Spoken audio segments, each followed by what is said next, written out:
여러분의 처음 가는 길에 동행하는 현월TV 윤목사 문화인사드립니다. 금요일 현월이와 함께 읽는 매튜미드의 유사 그리스도인 시간을 갖고 있습니다. 오늘은 20번째 시간이 되겠는데요. 오늘은 유사 그리스도인 제10장 유사 그리스도인을 향한 준엄한 경고를 함께 읽어나가며 이 부분을 상고하도록 하겠습니다. 좀 늦은 시간이라서 좀 목이 잠겨 있습니다. 지난 2주에 걸쳐서 우리 자신에게 이제 적용했다면 이제 마지막으로 유사 그리스도인을 향해 경고하는 내용입니다. 책 읽기가 이제 막바지입니다. 3월 10일 정도 다음 주에 이제 끝나게 될 텐데요. 특별한 일이 없다면요. 그리고 나서 한 주 쉬고 오늘 이제 저녁 금요 경건회 때 말씀드릴 새롭게 읽을 책을 같이 읽어 나가면 좋을 것 같습니다.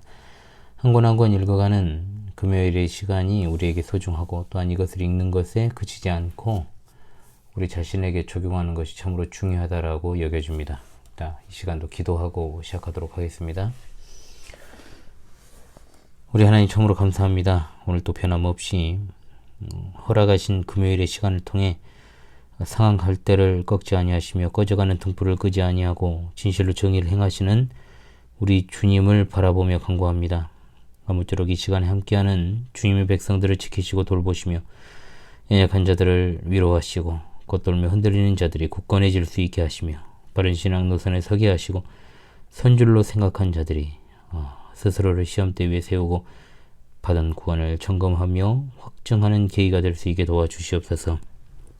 심히 연약하고 또한 천한 이 종에게 하나님의 은혜를 더하셔서 이 방송에 함께하는 지체들에게 조금이나마 유익을 줄 수 있는 디딤돌이 되게 하시고 또한 주님이 세우신 몸된 교회의 울타리를 견고히 세우사 실족하거나 방황하는 양이 없게 하시고 또한 오히려 이 읽기를 통하여서 크나큰 구원의 확신과 소망을 얻어 계속해서 이 종이 목양 일념하게 하시고 모든 성도들이 시종요일하게 신앙 일념할 수 있게 도와주시옵소서. 이 시간도 우리 성령께서 각 사람의 마음 가운데 조명하여 주실 줄로 믿사옵고 우리 주 예수님의 이름으로 기도하옵나이다. 아멘. 총 11장으로 구성된 이 책의 10장까지 오게 되었습니다. 좀 컨디션이 제가 좀 좋지는 않아가지고요. 매튜 미드는 이 장에서 유사 그리스도인을 향해서 준엄하게 경고를 하고 있습니다. 먼저는 성경에 이제 에브라임을 예로 들어 경고하고 있죠. 호세아 7장 8절에 에브라임이 여러 민족 가운데 혼합되니 그는 곧 뒤집지 않은 전병이로다. 이 말은 한쪽만 구운, 날 것도 아니고 구운 것도 아닌 라오디게아 교회처럼 차지도 더웁지도 않은 것입니다.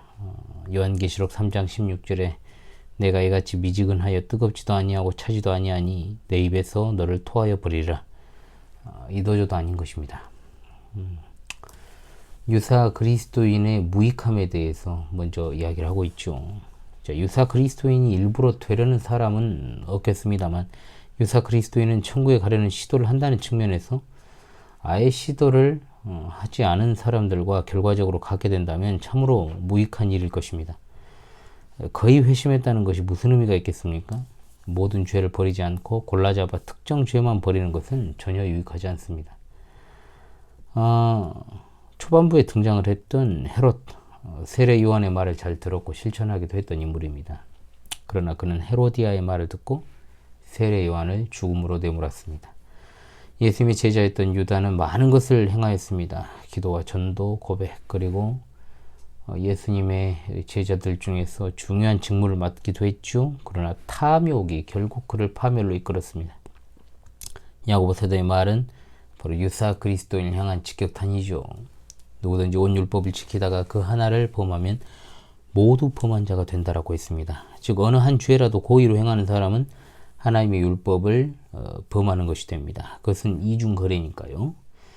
한 계명이 균열이 일어났을 때 전체 계명을 무너뜨립니다.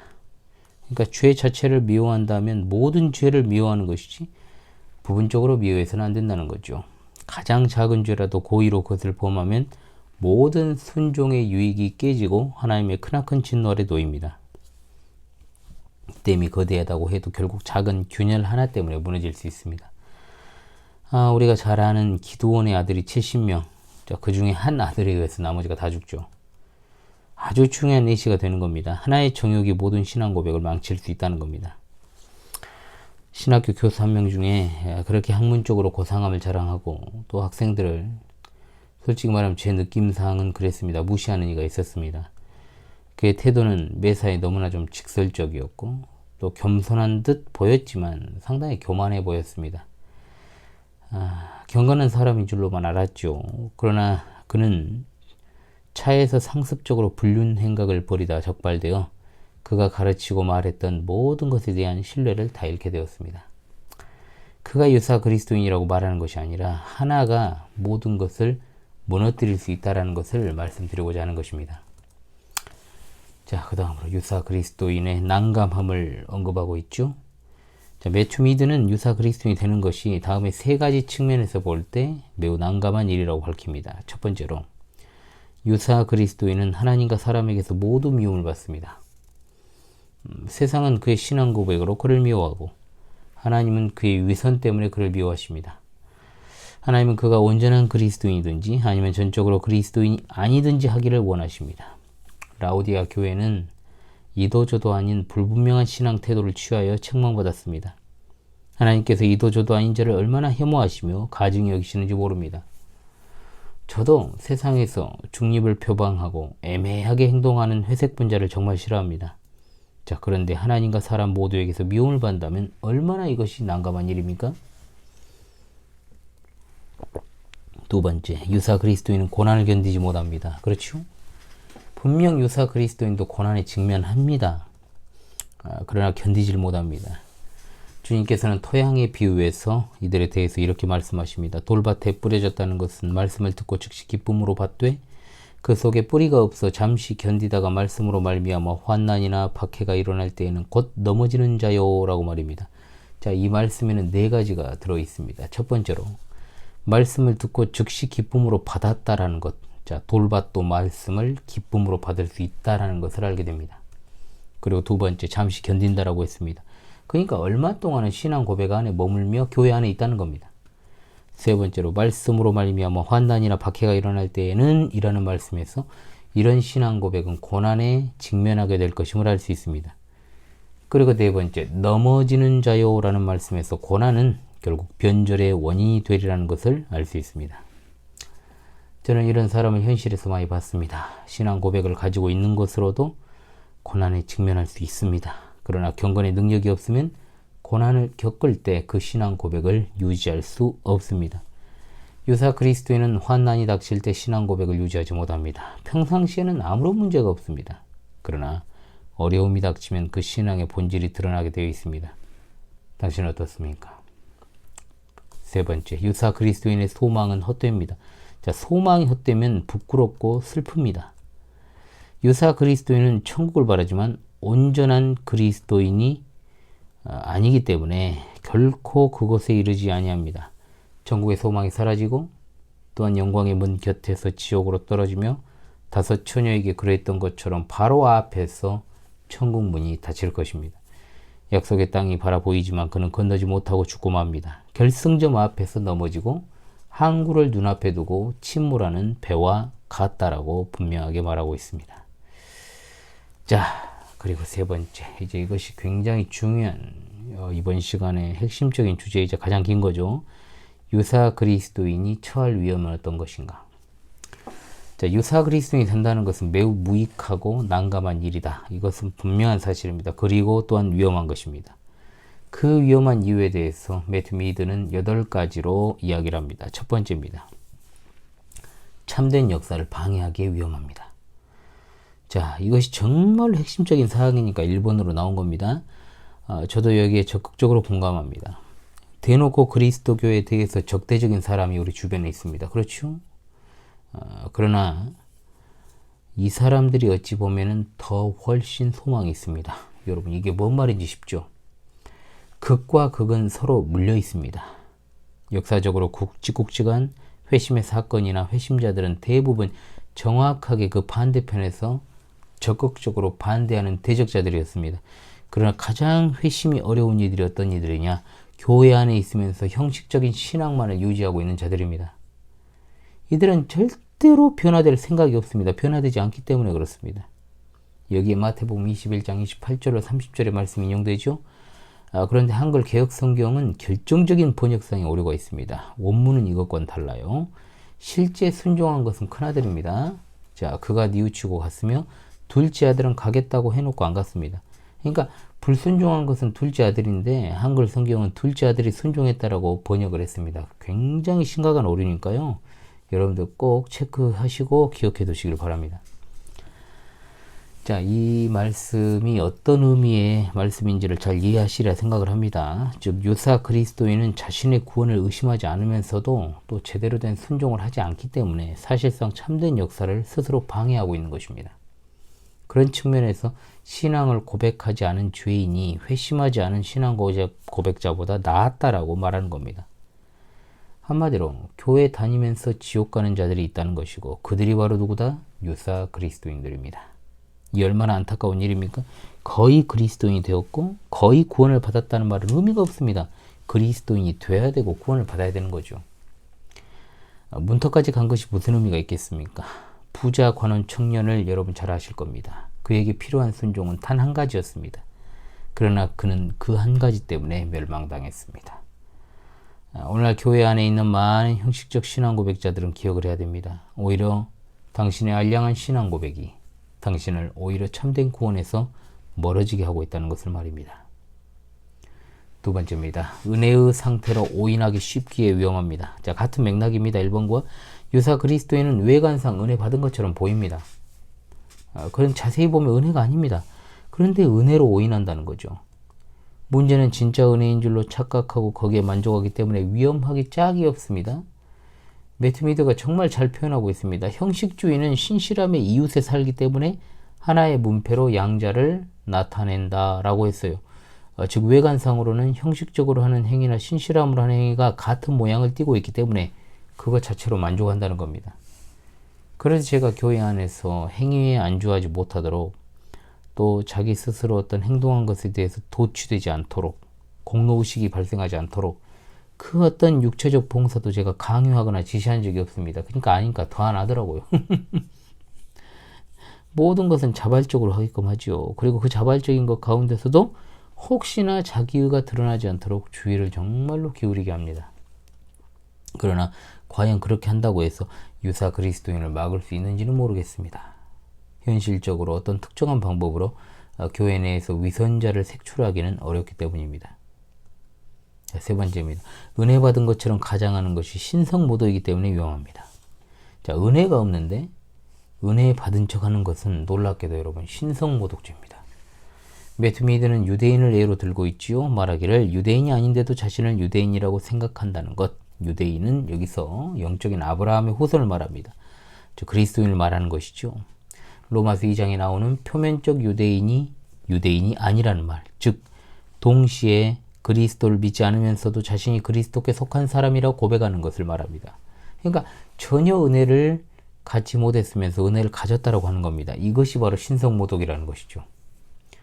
어떻게 위선이 신성모독이 될 수 있는가? 자, 그것은 하나님께서 사람의 마음을 살피시고 그가 생각하는 모든 것을 보신다면 감히 은혜가 없는 신앙 고백에 안주할 수 없기 때문입니다. 그러므로 그리스도께서 이것을 신성모독이라고 말씀하십니다. 위선죄가 신성모독죄가 될 수 있다는 것을 생각한다면 우리 그리스도 교회에서 위선죄가 얼마나 심각한 것인지를 다시금 알 수 있게 하는 대목이라고 할 수 있을 것입니다. 자, 네 번째입니다. 헛된 양심의 평안을 누리기 위험합니다. 유사 그리스도인은 양심의 평안을 누린다는 이게 정말로 치명적인 위험이죠. 그러니까 신자의 양심이 평안할 수 있는 것은 오직 그리스도의 보혈 외에는 없습니다. 그리스도께서 평화를 말씀하시기 전 평화를 누리는 건 나쁜 거죠. 하나님과 화평하게 되기 위해 필요한 그리스도의 보혈 외에는 그 무엇도 진정으로 양심을 평안하게 만들 수 있는 것이 없습니다. 그런데 유사 그리스도인은 양심이 평안해요. 자, 그러나 그것은 그리스도의 속죄의 보혈로 인한 것이 아닙니다.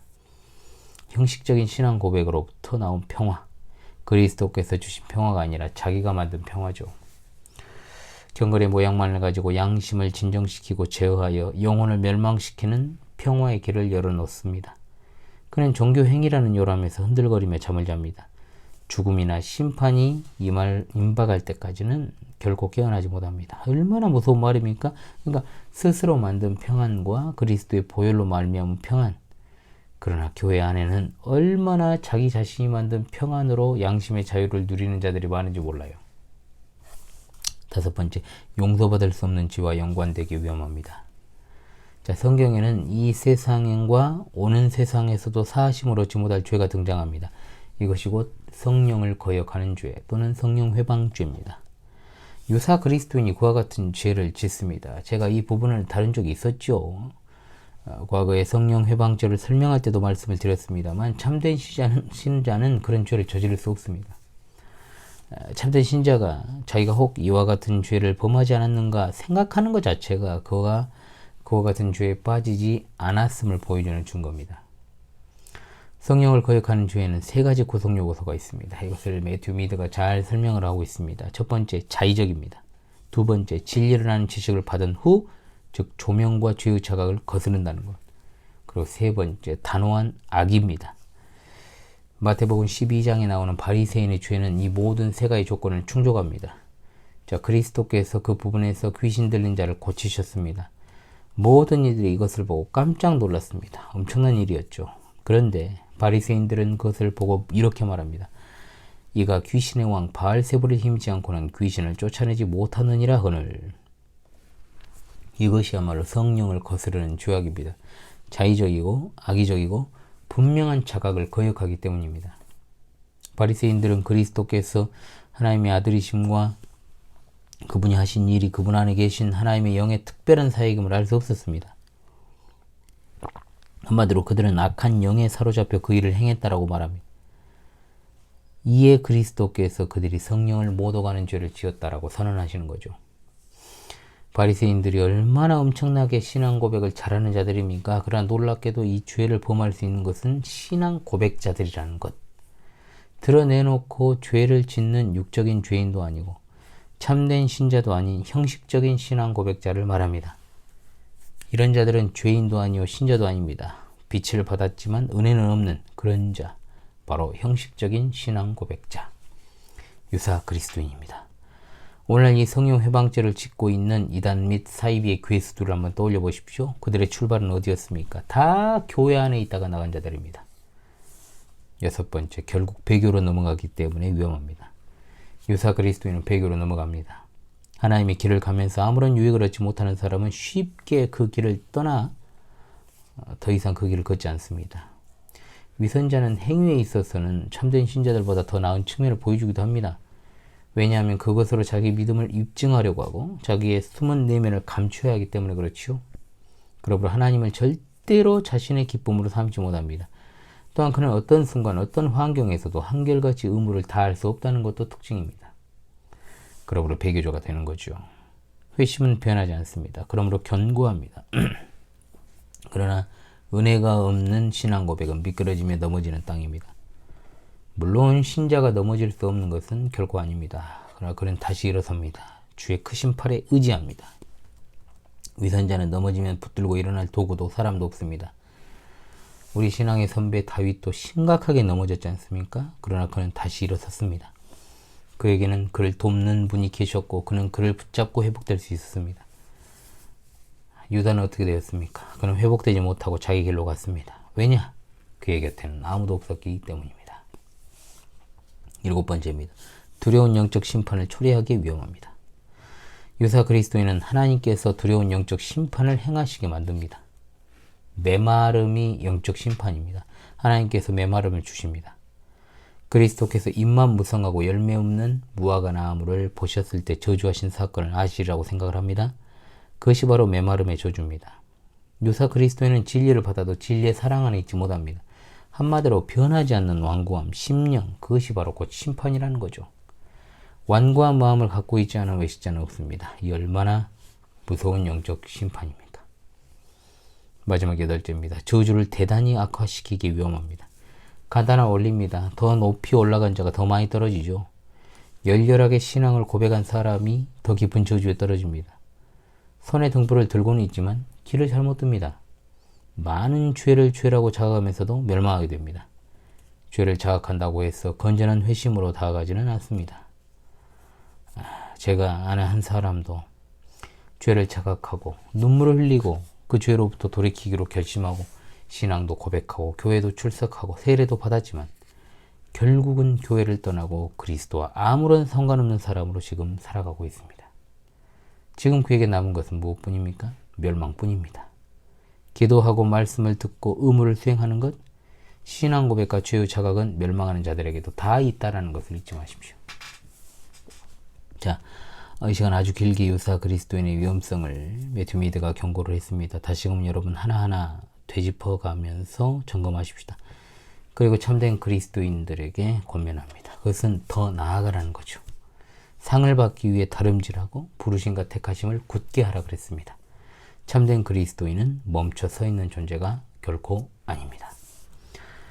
자, 오늘은 유사 그리스도인 제10장 유사 그리스도인을 향한 경고에 관한 시간을 가졌습니다. 이제 다음 시간 참된 그리스도인이 되라는 권면을 끝으로 유사 그리스도인 읽기를 마무리하고자 합니다.